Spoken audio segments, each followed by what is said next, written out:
आज हम लोग सीखेंगे ये जो फ्रिज है, मतलब फ्रिज का मैकेनिकल सिस्टम है, ये किस तरीके से काम करता है और इसमें कौन कौन से पार्ट लगे हुए हैं, इनके बारे में सही तरीके से समझेंगे। तो यहाँ पे सबसे पहला पार्ट जो हमारा ये कंप्रेसर है, जो कि फ्रिज के जस्ट नीचे लगा होता है, कंप्रेसर।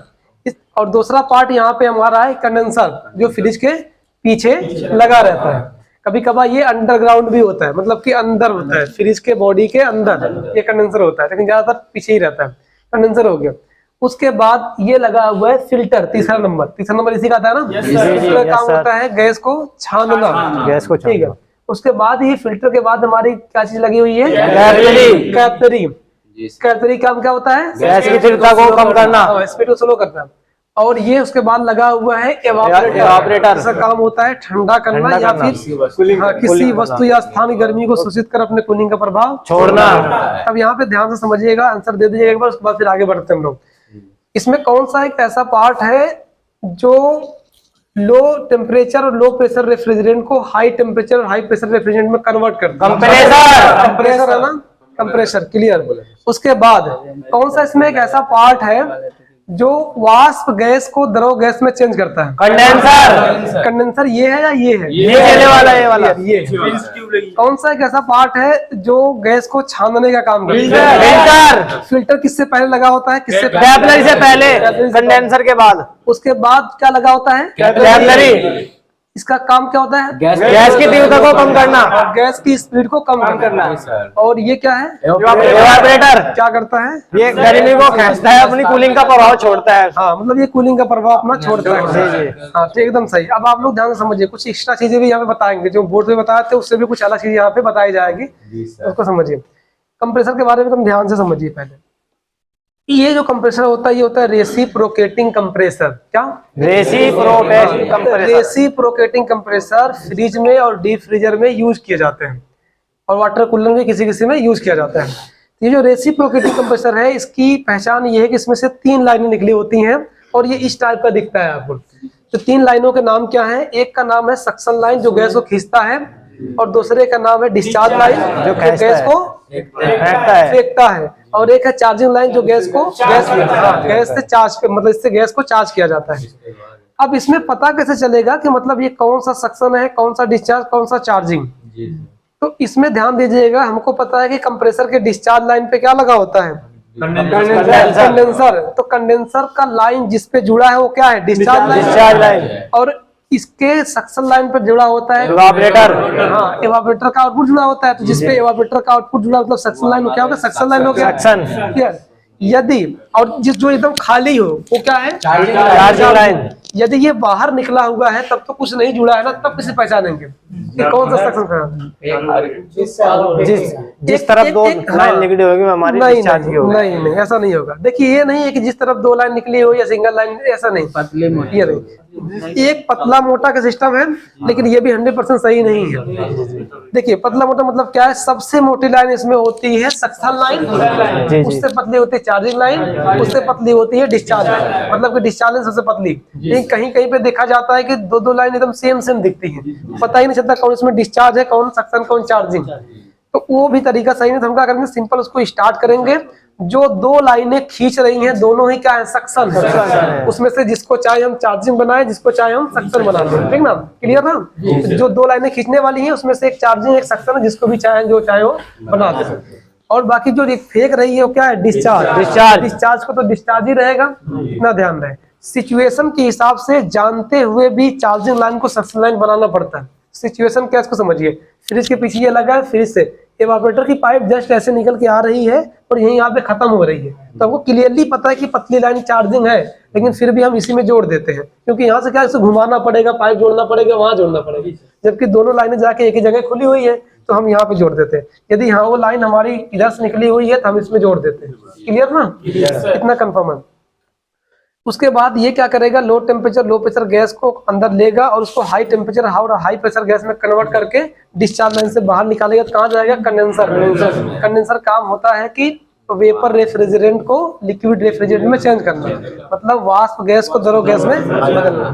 कैसे बदलता है, देखिए, इसमें गैस गई और पूरे से घूमते घूमते यहाँ से बाहर निकल रही है, लेकिन ये लगी कैपिलरी, कैपिलरी से क्या हो रहा है कि गैस की स्पीड रुक जा रही है और काफी लंबे टाइम तक, मतलब कुछ देर तक इसमें क्या है, गैस रुक रही है। तो इससे क्या हो रहा है, यही जो बाहरी हवा है ना, जो बाहरी हवा ये चल रही है अभी, यही बाहरी हवा इस पे आसपास करती रहेगी, धीरे धीरे क्या होगा, इसकी गर्मी को निकाल करके बाहर करता है, मतलब इसकी गर्मी को शोषित करते करते धीरे धीरे क्या होगा, ठंडा करते, मतलब उसके अंदर जो गैस है वाष्प धीरे धीरे द्रव गैस में बदल, वाष्प द्रव क्या, तो थोड़ा सा समझ लीजिए, मतलब पानी को जब भाप मतलब उबालते हैं तो भाप बनता है, तो जो भाप ऐसे निकल रहा है वो क्या है, वाष्प, और उसके ऊपर जब हाथ रख देंगे तो उसपे पानी की बूंदें जमा हो जाती है, ये द्रव, ये वाष्प द्रव बना कैसे, ये बाहरी हवा के स्पर्श से ही बना है। बाहरी हवा जब बार बार इस पे टच कर रही है तो धीरे धीरे क्या हीटिंग को ले रही है और अपनी कूलिंग दे रही है, धीरे धीरे क्या हो रहा है, द्रव बन जा रहा है। और इसी को अगर हम पैक कर दे पूरी तरीके से, कवर कर दे किसी कांच से देखने के लिए द्रव बन रहा है कि नहीं बन रहा है, तो जब उसमें हवा जाएगी बनेगा नहीं। सेम इसी तरीके से कहीं कहीं पे हम लोग जाते थे फील्ड में, तो वहां पे कुछ लोग ना जिसे कवर बनाते हैं, घर पे ही कवर बना देते, सिल देते हैं, औरतें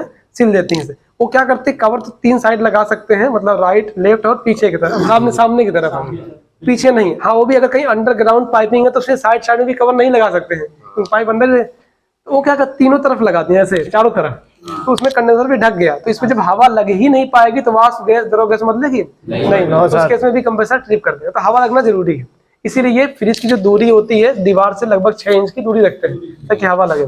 एक चीज और, ये तीली क्यों लगाई गई है बताइए? हाँ, इसमें 2 रीजन इसका है, एक तो ये है कि इसको सपोर्ट प्रदान करना, और दूसरा ये कि हीटिंग जल्दी से जल्दी निकल जाए। अगर सिर्फ सपोर्ट करना ही मकसद होता तो बस 4 तीली लगा देता, रुक जाता, क्या सपोर्ट नहीं बन जाता? लेकिन इतनी सारी तीली क्यों लगाए हैं? आपको पता है कि ये भी मेटल है, ये भी मेटल अगर हीट होगा तो ये भी हीट होगा, और ये गर्म होगा पाइप तो ये भी गर्म होगा। इसकी गर्मी से क्या होगी, ये भी गर्म हो जाएगा, और हवा लगेगा तो सब पे लगेगा, तो जल्दी जल्दी वाष्प गैस द्रव में।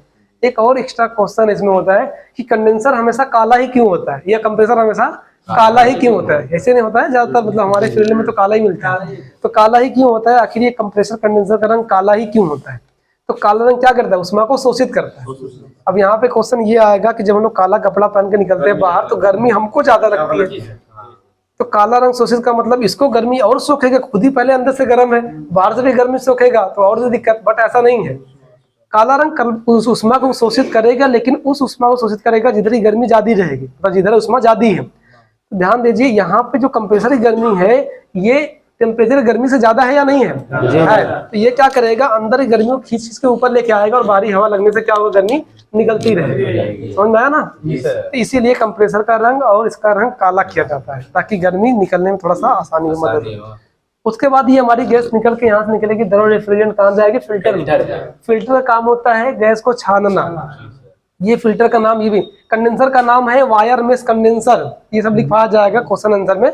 ये क्या, wire mesh condenser, wire mesh क्यों कर रहे हैं देख लीजिए, ये वायर लगा है, वायर मेश, मेंस मत कहिएगा, मेश मेंस कहते हैं कंडेंसर। ये हमारा फिल्टर है, फिल्टर काम होता है गैस को छानना। कौन सा फिल्टर, ड्रायर फिल्टर। हमारे जो फील्ड में 2 फिल्टर के ज्यादातर यूज किए जाते हैं, मतलब ये जो हमारा जो फील्ड है, मतलब एक है स्ट्रेनर फिल्टर और दूसरा है ड्रायर फिल्टर। स्ट्रेनर का मतलब होता है बस ये छानने वाला, स्ट्रेनर का मतलब छाननी होता है, ठीक ना, छानने वाला, बस उसमें जाली है। और ड्रायर का मतलब होता है सुखाने वाला, तो इसका मतलब नहीं बस वो सुखाएगा, ये भी छानेगा।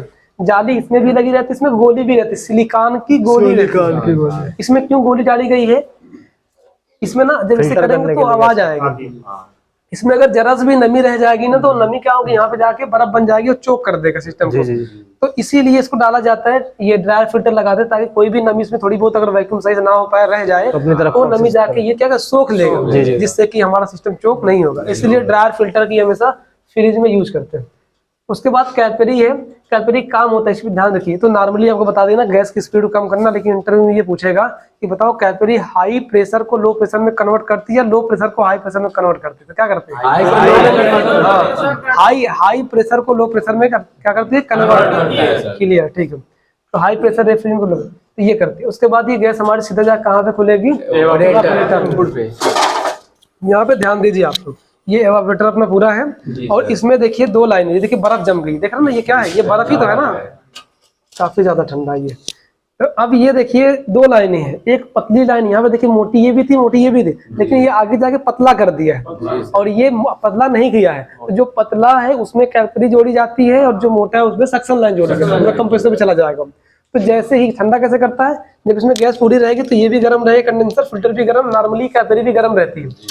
लेकिन जैसे ही कैलपरी इसमें से गैस खुलती है, स्प्रे बनती है, पूरा एकदम चिल्ड हो जाएगा। यहीं से चिल्ड होता है एकदम, देखिए चिल्ड हो गया पूरा एकदम, चिल्ड होगा और पूरी तरीके से ये इवापोरेटर एकदम ठंडा हो जाएगा। जब पूरा फुल ठंडा होगा तो यहाँ पर टेम्परेचर बन जाएगा -18, 0 से भी ज्यादा ठंडा।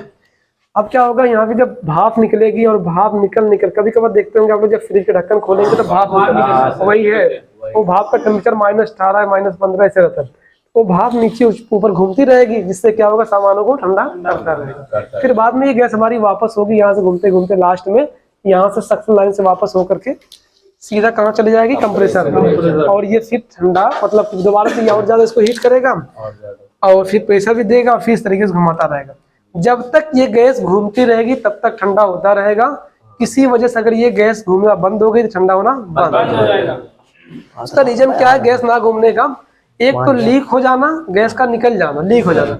दूसरा है गैस का चोक हो जाना, मतलब जाम हो जाना। तीसरा है कंप्रेसर का प्रेशर ही डाउन हो जाना। ये तीनों रीजन में से कोई एक रीजन होगा। यदि कंप्रेसर चल रहा है और ठंडा नहीं हो रहा है, इसका मतलब ये तीनों फॉल्ट में से कोई एक होगा, चौथा कोई फॉल्ट ही नहीं है। वोल्टेज कंप्रेसर चल रहा था, लेकिन अगर वोल्टेज डाउन होगा तो कंप्रेसर ही नहीं चल पाएगा, इतना भी ध्यान दे, करेगा ना बार बार। तो अगर कंप्रेसर चल रहा है, ठंडा नहीं कर रहा है, तो 3 फॉल्ट में से कोई एक है और तीनों को हम लोग फाइंड करेंगे आगे चल के। तो इतना तो क्लियर है ना? चलिए ठीक है, आज के लिए। अब थोड़ा सा इसमें हम लोग टप अप करते हैं, मतलब गैस थोड़ा इसमें कम है, थोड़ा गैस पूरी कर लेते हैं, उसके बाद हम लोग चेक करते हैं, हम लोग चेक करेंगे बारी बारी से ना। तो ये हमारे पास गैस है और ये है फ्रिज में। वैसे कौन सी गैस काम है फ्रिज में? देखिए 134 भी पड़ती है, 600 भी पड़ती है और हाइड्रोकार्बन भी पड़ती है। किसी में 290 भी मिल जाती है। सबसे ज्यादा जो फ्रिज में नॉन इन्वर्टर में पड़ रही है वो 134 गैस है और इन्वर्टर में 600 गैस पड़ रही है। बाकी जो भी रहेगा इसके ऊपर लिखा रहेगा, यहाँ पे 134 लिखा हुआ है। गेज मीटर से इसको हम डाल देते हैं, इसको लेवल करते हैं। इसकी पिन इसको थोड़ा सा पकड़ लीजिएगा।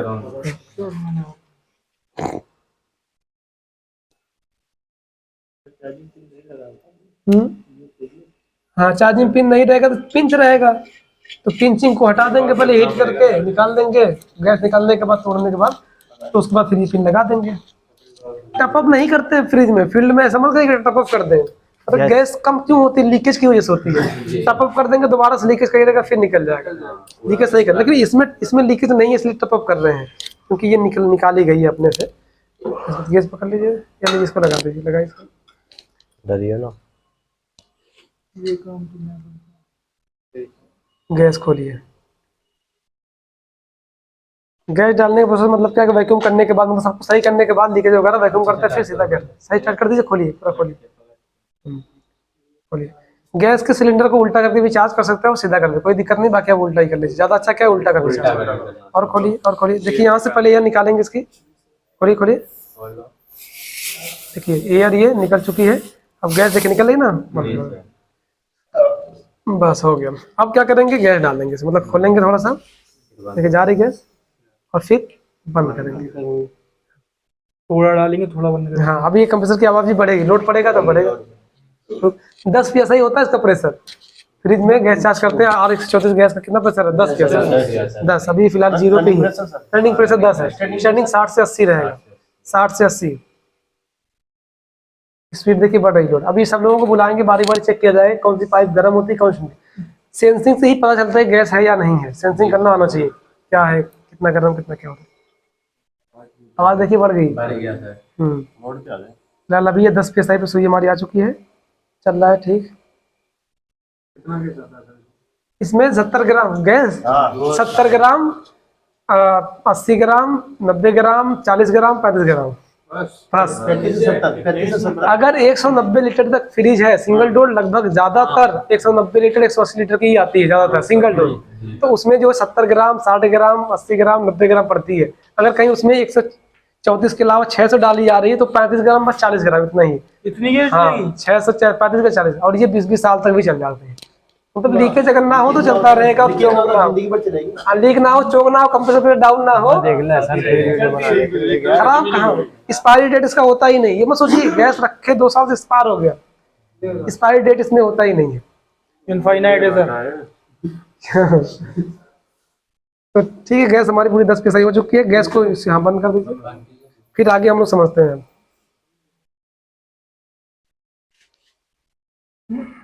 बंद बंद बंद करिए पूरा। हाँ पूरा फुल बंद कर दीजिए।